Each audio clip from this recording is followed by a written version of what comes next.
Greetings and welcome to In-Depth. I'm Dike Rostant. Panazz, the story, it describes the journey of a small pan ensemble that contributed to the elevation of our national instrument and the way that we treat with it and by extension ourselves. Filmmaker Bartholomew is studying at Harvard and Berklee College of Music, and his uncle Finbar, or Chef Finbar, is a founder of Panazz. They join us now.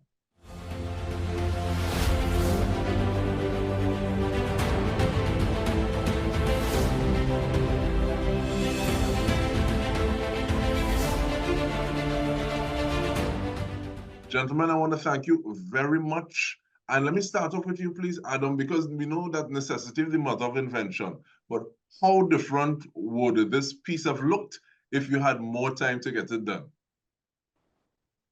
Well, I think when the project started off as a project for Harvard University last spring, where I contacted my uncle Barry to see if he would be able to facilitate me doing the project on Panazz, because the project was meant to be on a band of our choice that's been groundbreaking in society. So I thought Panazz would be perfect after hearing stories about them from my family and listening to their music for my whole life. So I flew home for that spring break, and Uncle Barry helped me to conduct interviews with of the key players, which is Barry Bartholomew, Donald Thomas, Natasha Joseph, and Dane Gulston. And then he provided me with all the archival footage, photographs, and music. And so to get that project done for Harvard, I only had 2 months. So it was just me in my room editing whenever I could. So that was a bit rushed, but I was able to submit the project in time and everything. And then I shared it with Uncle Barry. But then beyond that, Uncle Barry encouraged me to get it submitted to the film festival in Trinidad last year, the Trinidad and Tobago Film Festival. And after that, we spent the whole summer working on it to further refine it, add in more interviews and more impactful content. But even then, it was a bit rushed because we only had the summer leading up to the film festival. But now, in the last 3-4 months, we've been working to finally round off the entire film, adding in again more musical content, more footage of Trinidad and Tobago, more interviews, rounding off the story by explaining how Panazz actually came to an end, so adding more emotional depth. And then we've recently got the film mastered in surround sound by Zab Spencer, who's a Trinidadian sound engineer based in London, and the visuals refined by Halo Post-Production in London as well. So in the grand scheme of things, we've finally had more than enough time to get the film completed. So what will be presented in a few short days will be the completed version. That is something that we're looking forward to. Uncle Barry, how does this change or describe the process of this being an initiative that you're just supporting your nephew, one, and then it feels as though it morphed from that into something else. Take me through some of those. Yeah, it's a very interesting story how it went, because as Alan just mentioned, he called me and I was just lying in my bed about to go to sleep, and he said about it, I want to do a movie on Panazz, and I'm like, what? Like when? Like, I'm coming down tomorrow. Okay, you sure about this? Because I wasn't mentally prepared as he was, you know. So he came down. He had to encourage me actually to get motivated to do this. And fast forward now, after the film festival, we let Christmas pass and Carnival pass because those were some big hurdles to get past to decide on whether and how to go about promoting the legs the movie had at the film festival. So the tables kind of flipped now, where I'm the one now trying to convince Adam that this movie can be completed and enhanced and get a couple more interviews with Arturo Tappan and even Nigel Williams, who's now the captain of Trinidad All Stars. He was a member of Panazz, and they have to be in the movie. Not to mention, I wanted to get a bigger sort of focus on the quality of the music in the production, and that's where we got associated with Hadco Experiences and Ministry of Trade and Midco. And all of those gave us ideas how to make the movie just more visual as well and representing Trinidad and Tobago. So right now it's a real package film And Halo Film Company in London is a very respected international film company. In fact, we spent a month there in the last month working on all the visuals, and Graham Carr Spencer was working on the surround sound, which is called Dolby Atmos. So it's the first time I think a local movie's been done, well, I thought I'm aware, in Dolby Atmos surround sound, which is very exciting. And actually, when we left the studio in London, Idris Elba took over the same exact room the day after. And that's how respected the studio was, you know. So they've done some really good, intricate work. So it's all very exciting. And we had a sound check yesterday in Movie Town with Yuichi Watanabe, the engineer. And we were all mind blown just hearing the sound quality in Movie Town's very impressive sound system, you know. So it's all very exciting. And that's one of the things I want to talk about, because music on the whole, yes, but pan is something, or steel pan music is something that, yes, you hear, but you also feel. So Adam, speak to me about the importance of being able to get those kind of audio enhancements done, thank you. And what do you think that brings a little differently to the table?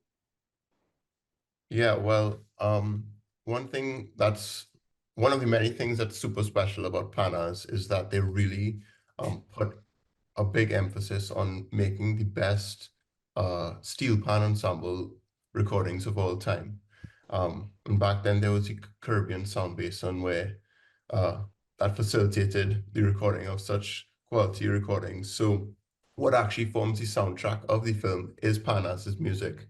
And so last year in the film festival, the film was just mixed in stereo. So you'd be in the theater and all of the sound, both the dialogue and the music would be coming from the two frontal speakers. But now, as we heard in the test screening yesterday, the music sort of surrounds you from like all directions, surround sound, and that really immerses you and makes you feel like you're not just like apart from the music, but that you're actually within the band. Yeah, it's really something super special. And of course, with Panazz having the best recordings, there's no better musical entity to experience the music of than Panazz in this documentary. I think you're gonna make some people cry, you know, just being inside the music, remembering where they were at that point in time, what it is the first time they saw some of these videos on screen on TV. Because I remember talking to you, Chef Finbar, simply about who is this madman, and this is this Girlston.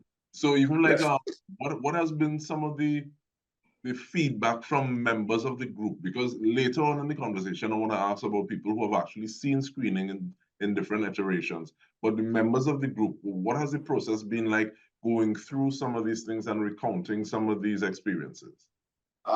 Without trying to expose their personal life, every player in the band cried when they first saw it.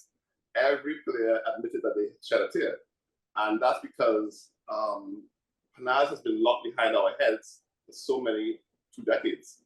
And now seeing it all visually in front of your face, it just brings you right back to those moments.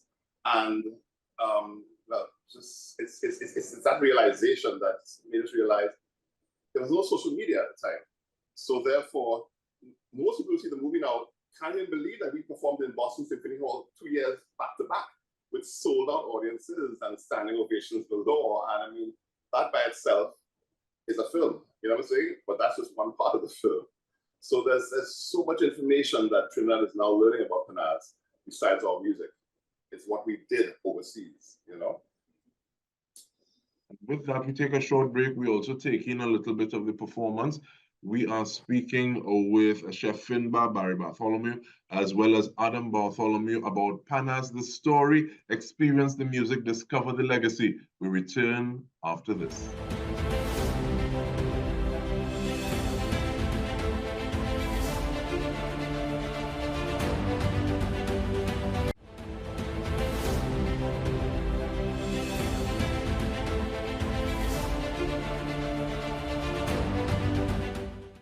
Welcome back. We are having a conversation about Panazz, the story. We're doing so with both Barry Bartholomew or Chef Finbar, as well as Adam Bartholomew.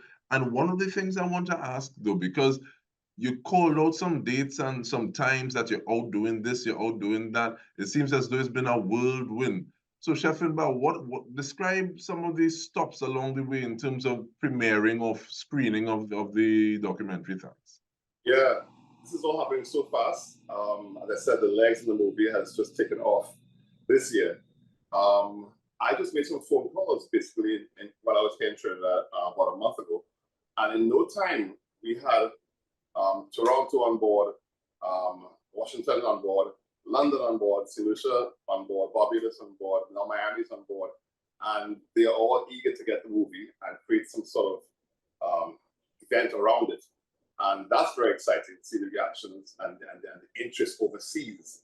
I've always said a lot of the locals have been overseas, they're probably a little more patriotic than even we are here. And they're eager to get anything Trinidad, you know, and this has everything.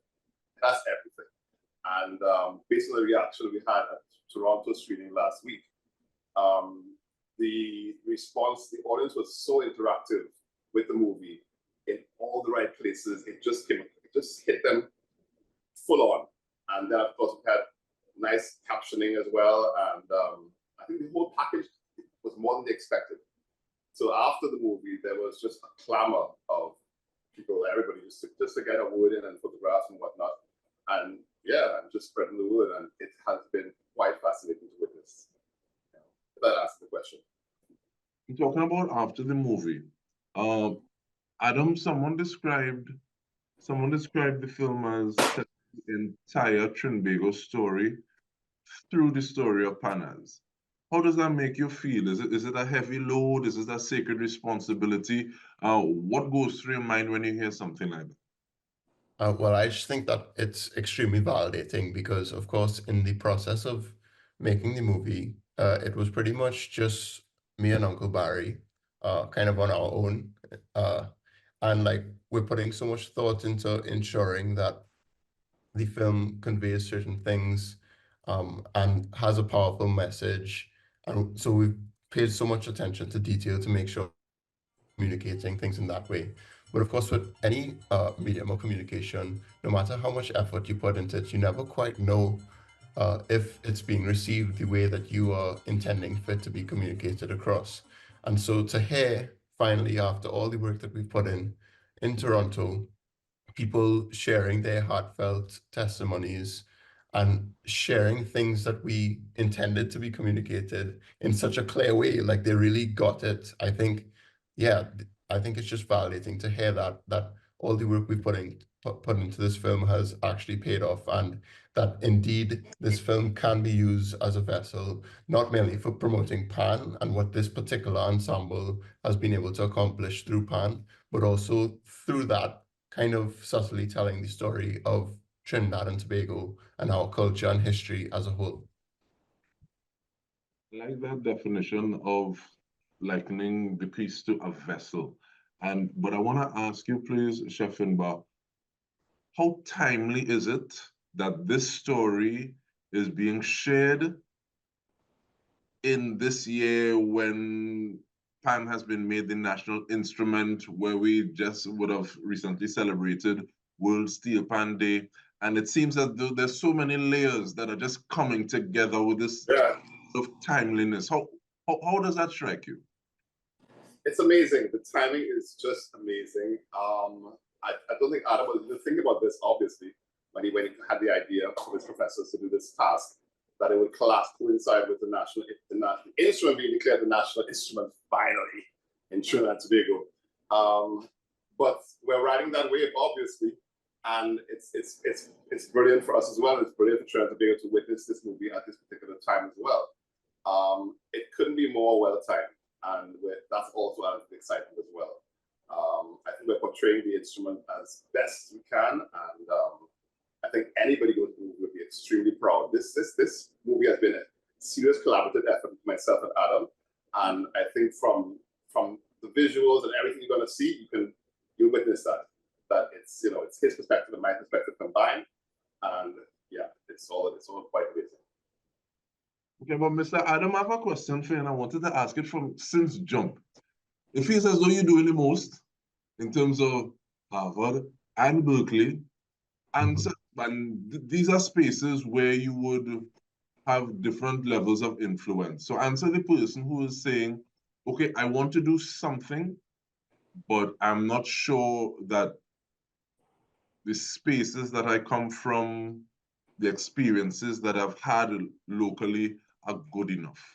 How do you answer that person? Well, I think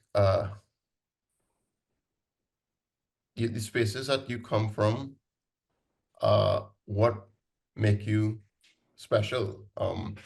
So for instance, I think when I actually left Trinidad, I went to Harvard and Berkeley. You realize immediately, like, wow, it's all your experience coming from Trinidad that you actually begin to cherish even more, because you realize you don't have these same things abroad. And so it's those things that you want to just like share with everybody, and that kind of you begin to hold dearer to you as part of your identity. But it's only by actually leaving Trinidad and going there that you realize these things. And I definitely don't think coming from a place like Trinidad, like is stopping anybody from going anywhere. And in fact, a lot of universities abroad are looking for a diverse background in their students. So I think we should be encouraged by that fact to not prevent ourselves from trying to, I don't know, study abroad and chase big dreams wherever we want to go, whether that's here or abroad. With that, I want to follow up a little bit, because I want you to make the case for being involved in different things, in the sense that I think is pan, cello, this, that, the other. Some people will say, no, man, we can't allow you to do these things because you need to study, you need to hit your book. Yeah. And make the case for how this has helped you as opposed to hindered you. Thanks. Yeah, well, I've always coming through St. Andrew's Primary School and then Fatima College. I've always been doing music as well as like academics. And I think like I don't even know how I would have functioned had I just, focused on academics. So I can't really make a case for that, but I can make a case for the fact that like I just don't know who I would be today if I didn't do music as well, because that has just been my way of expressing myself and releasing emotions and just having enjoyment. And so I think that sense of being balanced is super important, and that has been achieved through doing music and not just focusing on work all the time. And just to like add something, now at Harvard, like I've been so passionate about steel pan growing up that I decided in collaboration with my friend Elizabeth Bennett, who's from England and also plays the steel pan, to start the very first steel pan ensemble at Harvard University. So even though there wasn't a space that was already made us to play steel pan at Harvard, we've been so passionate that we now want to create that space. And so that's just proof of the fact that it's not to shy away of where you come from, but to really embrace it. And if there's something that you think is missing from a particular space, then the solution is not to shy away from that space, but to create that thing that you want to see. Create the change you want to see in the world. Be the change you want to see in the world. I'm listening to you, looking at you, but I'm also looking at your uncle's face and just enjoying that level of pride that is just shining through. But the last question I want to ask you, please, Uncle Barry, what has been the difference or the significance with the corporate support that you've received? What has it been like? What difference has it made? Because you called some names before, but at the same time, I want you to give some specific shine to them, please, to let us know what difference that has made in this initiative. It made a world of a difference, and the instant way they came on board with us, was very humbling. The Ministry of Trade under Paula Gobi-Schoon, she was instantly hooked in, because she saw the movie last year as well, and she was just saying, I'm in. I will match whatever corporate America can match, and let's do this. And it was as straightforward as that. And then we went on to Hatco experiences based on our connection with Midco. Me and Adam had a tour of the Midco factory, and we were blown away. And when we saw the commercial for the Midco factory, we thought, okay, there's probably a way we can incorporate this in with the movie. And so right now, the Midco ad is going to be shown anywhere in the world, a 3-minute commercial of Midco's factory before the movie is shown. And that's huge for Trinidad Tobago as well. And yeah, John Haddad and the Hatco team were just so supportive. And thank God for that, because the bills were very high from a film company and et cetera, et cetera, et cetera. So yeah, I think it would not be where it is now, quality-wise. It did have support financially, obviously. So we're very, very grateful for that teaming up with, I would love to add one last thing a bit off script. During Panazz years, it was always, one of the toughest things for me was when we would get any of our seeds produced overseas and would arrive in Trinidad in a FedEx truck, and the excitement here, because we got the best engineers, the best sound equipment to record the band and whatnot. And you go to the radio stations here, and every single station, maybe one or two, would say, oh, does it have pan on it? No, check that station on Independence Square, because there's pan on it. And if this is a national instrument being declared this year, we need to do much better, Trinidad Tobago. Thank you so much, gentlemen. And let us know how can we follow you to find out where you will be, because I know you have different stops in Trinidad and Tobago. So just give us that information as well, please, Coach Finbar. Yeah, Adam?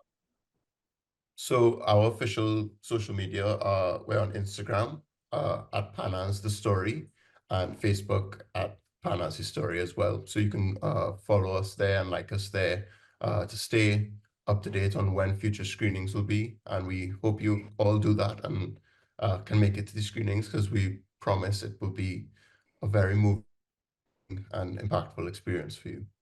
I can jump in. The first screening is also on Sunday, the 18th at Movietown at 4 p.m. The next screening is on Thursday at 7 p.m. Movietown, 7 p.m.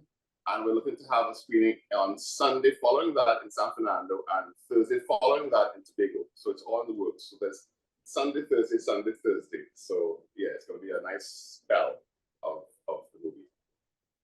Thank you very much, gentlemen. Adam Bartholomew, Barry Bartholomew, looking at Panazz the Story. And on that note, we say thank you once more again. And on behalf of everyone tuning in from the TTT News team, this has been In Depth with me, Dike Rostant.